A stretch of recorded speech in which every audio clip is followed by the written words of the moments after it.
I need you to be the Ant-Man. A movie I thought I would never be reviewing, Ant-Man, and Ant-Man. Paul Rudd is Ant-Man.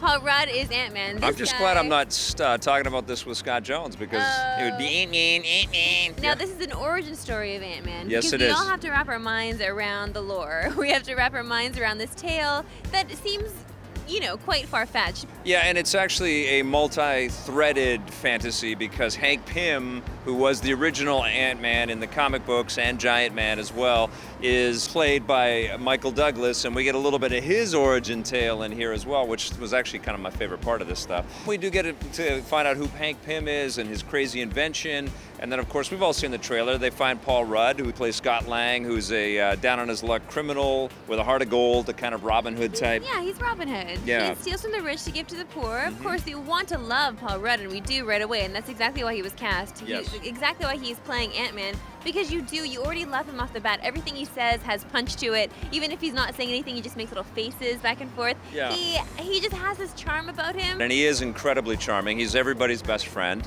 right? And we all love him. It's awesome. But we've seen him do way more interesting roles before, and I feel that Paul Rudd didn't get to be enough Paul Rudd for at least the first 45 minutes of the movie because it takes so long for the train to get going, and then finally the Ant-Man effects start to kick in, and it's pretty amazing they do. It's pretty cool, but then I'm just picturing Paul Rudd in a sound booth going, whoa, watch out. Like just saying little things because you know that he's not really in that suit when he shrinks down. And there were a couple of Honey, I Shrunk the Kid moments for sure, and you of course think of those things when he shrinks down. You're right, it was too slow to get going, and there were moments in this movie where I dropped off completely and I was looking down at my legs and I was yawning, and I hated those moments because I don't want to have those moments in a movie like this. Not in a Marvel movie, Not in a Marvel movie, no, not at all. What do you want me to do? I want you to break into a place and steal some stuff. Makes sense.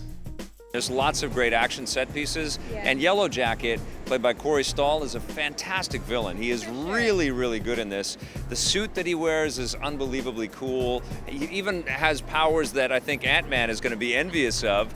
But I liked all of the back and forth between them all as well, and there's many generations of hate that has been bubbling up between Corey and Evangeline Lilly, Hope Van Dyne, who does a great job in here as well. She's always such a butt kicker, man. I'm so proud of her. She's always kicking everybody. EP's own Evangeline Lilly is up on the big screen in Ant-Man. Big deal. Well, she's fantastic again, but I felt like they could have even used a little more of her. Of course, there wasn't enough of her. Yes. Of course, there wasn't enough. There wasn't enough of her. There wasn't enough Paul Rudd. Clearly there's some kind of love story percolating there, and I want to see more of that. I mean, they tease a lot of things that are going to come in the future. You want to show me how to punch? Show me how to punch.